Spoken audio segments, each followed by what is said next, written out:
நல்ல சமாரியன் இயேசு என்னை தேடி வந்தாரே. நல்ல சமாரியன் இயேசு என்னை தேடி வந்தாரே. கிறிஸ்துவுக்குள் பிரியமானவர்களே, வாரம் ஒரு குறிஞ்சிய தலைப்பிலே இந்த நாளிலுமாக வாக்குத்தத்தம் நிறைவேற காத்திருந்தவர்களுடைய தலைப்பிலே நாம் தியானிப்போம். வாக்குத்தத்தம் நிறைவேற காத்திருந்துள்ள தலைப்பிலே தொடக்க நூலிலே 12ஆம் அதிகாரத்திலே நமக்கு ஆண்டவர் ஒரு வாக்கு கொடுக்கிறார். ஆண்டவர் ஆபிரகாமுக்கு கூறியபடியே அவர் புறப்பட்டு சென்றார். அவருடன் லோத்தும் சென்றார். ஆபிரகாம் ஆரானை விட்டு சென்ற பொழுது அவருக்கு வயது 75. ஆனால் ஆபிரகாமுக்கு 100 வயதாகும்போது தான் அவர் சொன்ன வாக்கு தத்தம் தொடக்க நூல் 21ஆம் அதிகாரத்திலே நாம் நிறைவேறுவதை பார்க்கிறோம். இந்த வசனத்தை நாம் வாசிப்போம். 21:5ஆம் அதிகாரம். அவருடைய மகன் ஈசாக்கு அவருக்கு பிறந்த பொழுது அவருடைய வயதோ 100. அப்போ 75லிருந்து 100 வயது வரை ஆபிரகாம் தன்னுடைய வாரிசுக்காக காத்திருந்தார். அவர் காத்திருந்த காலம் 25 வருடங்கள். அடுத்ததாக நாம் ஈசாக்கை பார்க்கிறோம். தொடக்க நூல் 25ஆம் அதிகாரத்திலே 20லிருந்து நாம் வாசிக்க கேட்டோம் என்றால் 20ஆம் வசனத்திலிருந்து ஈசாக்குக்கு திருமணமாகும் பொழுது வயது 40. ஆனால் அவருக்கு ஏசாவும் யாக்கோபும் பிறந்த பொழுது வயது 60 வயதாகும்.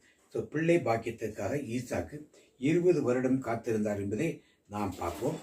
ஆதியாகமம் 25ஆம் அதிகாரம் 20ஆம் வசனம் சொல்கிறது, ஈசாக்கிற்கு 40 வயதான பொழுது 10ஆம் வராவை தெரிஞ்ச அரமையின் பெத்துலின் மகளுமான அரமையன் லாபோரின் சகோதரிமான ரெபேக்காவை மணந்து கொண்டார் என்று சொல்லப்படுகிறது. 2வது பிள்ளை தன் சகோதரன் ஏசாவின் குதிங்காலை கையால் பற்றி கொண்டு வெளிவந்தான். எனவே அவனுக்கு யாக்கோபு என்று பெயரிடப்பட்டது.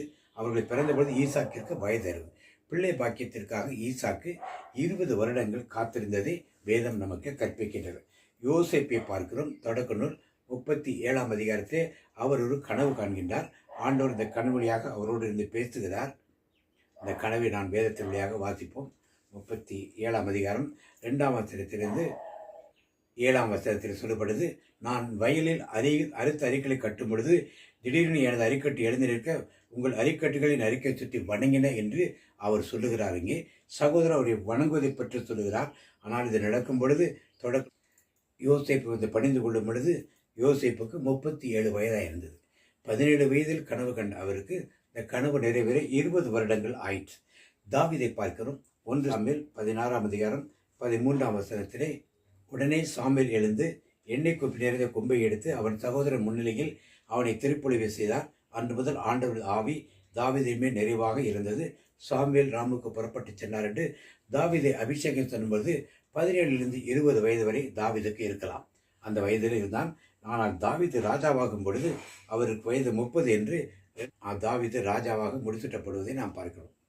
4ஆம் வசனத்திலே 30 வயதில் அரசரான தாவீது 40 ஆண்டுகள் ஆட்சி புரிந்தார் என்று சொல்லப்பட்டிருக்கிறது. எனவே ஒவ்வொருவரையும் ஆண்டவர் வாக்குத்தத்து நிறைவேற காத்திருக்க வைக்கிறார். ஆபிரகாமுக்கு 25 வருடங்கள், ஈசாக்குக்கு 20 வருடங்கள், யோசேப்புக்கு 20 வருடங்கள், தாவீதுக்கு 10 வருடங்கள். எனவே கிறிஸ்துவுக்கு பிரியமானவர்களே, உங்களுக்கும் எனக்கும் நம் ஒவ்வொருவருக்கும் ஆண்டவர் வாக்குத்தத்தம் கொடுத்திருக்கிறார். வாக்குத்தத்தை நிறைவேற பல ஆண்டுகள் நிறைவேறுவதாக இருக்கலாம். அதுவரை நாம் காத்திருப்போம். ஆண்டோடு ஆசிரியர் ஆபிரகாம் பெற்றது போல, யோசேப்பு பெற்றது போல, இன்னுமாக தாவீது பெற்றது போல, ஈசாக்கு பெற்றது போல நாமும் பெற்றுக்கொள்வோம், சுதந்திரிப்போம். இயேசுக்கு புகழ், இயேசுக்கு நன்றி. மீண்டும் ஒரு குறிஞ்சியிலே உங்களை சந்திப்போம். இயேசுக்கு பிரைஸ் தி லார்ட்.